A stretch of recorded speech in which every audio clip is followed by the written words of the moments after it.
리플 분석 시작하겠습니다. 네, 리플 같은 경우에 어제 강하게 5% 정도 하락이 나오고 지금 마이너스 2.9%에 위치해 있는데요.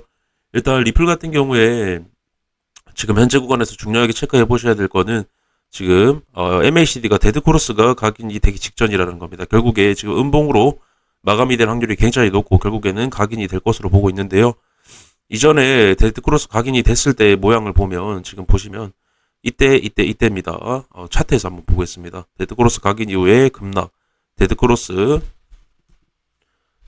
각인 이후에 하락, 데드크로스 각인 이후에 큰 하락. 이렇게 보이지만 16%, 20% 굉장히 큰 하락이 나왔던 부분입니다. 그래서 지금 데드크로스가 각인이 됐고 결국에는 1차적으로 중단기적으로 제가 0.4달러 채널 하단부까지 본다라고 말씀을 드렸죠. 해당 추세에 다음 추세가 해당 구간이기 때문에 그래서 데드크로스가 각인이 됐다라는 거, 한 번도 데드크로스 각인이 되지 않았지만 각인이 됐다라는 겁니다. 결국에 매도세가 강해지면서 가열 자리에서 가지 못하면서 나오는 그림이기 때문에 추가적으로 가격 하락과 함께 MACD도 빠질 확률이 굉장히 높아진 상태다라고 말씀을 드리고 싶고요. 일단 어떤 MACD도 삼각수렴에 대한 돌파 이후에 다시 하락 패턴으로 되돌림 주고 하락이기 때문에 제가 결국에는 해당 구간이 강력한 저항이라고 말씀을 드렸습니다. MACD 보조지표도. 그래서 하락 패턴, 보조지표 같은 경우에도 하락 패턴이라고 좀 말씀을 드렸던 부분이고 지금 리플 차트도 채널에 대한 돌파 이후에 큰 차트에서는 하락 패턴이라고 말씀드립니다. 그래서 보조지표와 차트가 이렇게 비슷하게 움직였을 때는 굉장히 패턴적으로 비슷하게 움직였을 때는 신뢰도가 굉장히 높다 말씀을 드리고 싶고요. 하락에 대한 확률이 굉장히 높다라고 말씀드리고 싶습니다. 네, 그렇게 좀 말씀드리면서 단기적인 부분 한번 말씀드리겠습니다. 리플 같은 경우에 0.49달러까지 새벽에 강하게 하락 나오고 다시 말아 올렸지만 0.256달러, 506 해당 지지를 받았던 구간까지 반등 나오고 강하게 정반등 형태가 나오고 있습니다. 그래서 큰 반등은 기대하기 어렵고 결국에는 일단 1차적으로 0.46달러까지 그리고 2차적으로 0.4달러까지의 하락세가 이어질 거라고 좀 보고 있습니다. 그래서 데드크로스가 일봉상에서 각인이 됐다는 게 가장 중요한 거고요. 매도세가 강해지면서 나오는 부분이라고 말씀드리고 싶습니다. 그래서 추가적으로 도미넌스 관련해서 또 말씀을 드리면요. 제가 리플 도미넌스 같은 경우에도 추가적으로 이런 채널 형성이 돼 있고 해당 구간이 반등 자리라고 말씀을 드렸습니다. 근데 해당 구간에서 어떤 호재든 어떤 여러 가지 움직임은 보여줬지만 가열 자리에서 가지 못하는 형태가 나오면서 결국에 가열 자리에서 가지 못하면 밑으로 크게 하락한다라는 말씀을 드렸죠. 그래서 결국에 하락장의 초입 형태를 리플 도미넌스 같은 경우에도 띄고 있고 결국에 하락 패턴입니다. 리플 도미넌스도. 가장 중요한 건 비트코인이 강세라는 겁니다. 비트코인도 어제 1% 정도 하락하는 모습을 보여줬는데 도미넌스 같은 경우에는 많이 올랐습니다. 많이 올랐고요. 도미넌스가 이렇게 오르는 건 제가 말씀을 드렸던 부분이 있습니다. 이런 도미넌스가 오르는 게 어떤 상승장의 초입이 아니라 하락장의 초입일 것이다. 하락장의 초입의 어떤 시그널로 제가 말씀을 드렸는데요. 그러면서 좀 말씀드린 그림이 비트코인이 약하락하면서 알트들이 죽어나는 장이 올 거다. 알트들이 치명타가 오는 그런 장이 올 거다라고 말씀드렸는데 현재 그런 장이 오고 있습니다. 어제 리플 같은 경우에도 5%까지 빠지는데 비트는 1%도 채 빠지지 않은 형태가 나왔었고요. 다른 알트도 지금 많이 빠지고 있는 상태입니다. 그래서 리플 도미넌스도 빠지면서 리플은 많이 빠지는 형태 그리고 비트는 크게 빠지지 않지만 도미넌스 반등과 함께 다른 알트들이 많이 빠지는 장, 즉 하락장의 초입 형태를 띠고 있다. 계속 강조를 드리는 부분이고요. 도미넌스 같은 경우에는 지금 해당 구간까지 열려 있습니다.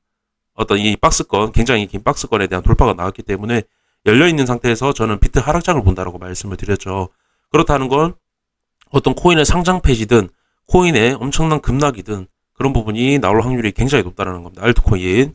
그렇게 좀 강조를 드리면서 다시 한번 리플뿐만 아니라 다른 코인 전체 시장에 전체 코인 시장에 하락장이 왔다. 한 번 더 강조를 드리고 싶습니다. 그래서 제가 리플 같은 경우에도 한 번 더 강조를 드리지만 제가 이 어떤 중요 추세라고 말씀을 드렸고 일단 채널에 대한 돌파 이후에 이런 그림이 나왔기 때문에 장기적인 모습에서는 결국에 이 마지막 상승 추세 즉 하락 추세로 전환이 되는 이 추세도 깰 거라고 제가 말씀을 드렸습니다. 그래서 리플 같은 경우에도 하락장의 초입의 형태를 지금 띄고 있고요. 결국에 이 어떤 급등은 하락장의 신호탄으로 제가 말씀을 드렸습니다. 그 이유는 채널에 대한 돌파 이후에 가지 못하는 그림, 거래량도 굉장히 많이 나왔고 이런 그림은 결국에는 이 저점을 깬다. 즉 하락 추세로 전환이 된다라는 거죠. 이 추세를 깬다라는 건 그렇게 계속 강조를 좀 드리는 부분이고 제가 이 부분을 강조를 드리면서 단기적인 이 추세를 넘지 못했다라는 건 결국에 이 어떤 하락 패턴을 그대로 가져갈 확률이 굉장히 높다라고 강조를 드리는데요. 그래서 결국에는 지금 어떤 이 호재로 인해서 오버슈팅, 매수 꼬시기, 롱 꼬시기 상승 힙소를 보여주면서 결국에는 하락장의 초입을 하락장에 대한 움직임을 그대로 이어가고 있다라는 겁니다. 그래서 뭐 큰 이변을 만들지 못했고 오히려 투자자분들께 혼동만 주고 결국에는 이러한 움직임은 속임수라는 겁니다. 속임수가 나왔을 때는 굉장히 큰 하락이 나올 확률이 높은데요. 그대로 지금 제가 이 두 가지 두 번이나 나왔기 때문에 하락장의 초입의 형태를 그대로 가져가고 있다. 지금 초입의 형태가 단기적인 모습에서도 제대로 나오고 있다고 말씀을 드렸습니다. 그래서 결국에 이러한 하락이 지금 3% 정도 나왔지만 그냥 예사로 볼 게 아니라 제가 3% 하락이 나와서 하락장의 초입이라고 말씀을 드리는 게 아니라요. 이 부분이 굉장히 중요한 추세 라인이고 진짜 큰 상승과 큰 하락장을 결정을 지을 수 있는 단기적인 부분이기 때문에 제가 이런 구간에서 이런 모습이 나왔다라는 건 큰 하락을 예고를 한다라고 말씀을 계속 드렸습니다. 그래서 결국에는 지금 하락장이 시작이 됐다라고 말씀을 드리고 싶습니다. 하락장이 시작이 됐다라고.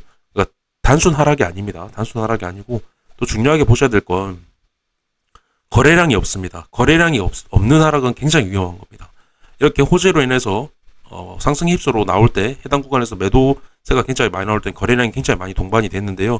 지금 이러한 거래량 없는 하락은 거래량을 그러니까 힘을 많이 들이지 않고도 하락을 시킬 수 있다라는 건 추가적으로 계속 뺄 수 있다라는 겁니다. 굉장히 위험한 그림이라고 좀 말씀을 드리고 싶고요. 이전에 지지를 많이 받았던 구간임에도 불구하고 이 정도 거래량으로 뺄 수 있다라는 건 굉장히 위험하다. 추가적인 하락에 대한 부분이 굉장히 높다라고 한 번 더 강조드리면서 영상 마무리하도록 하겠습니다. 감사합니다.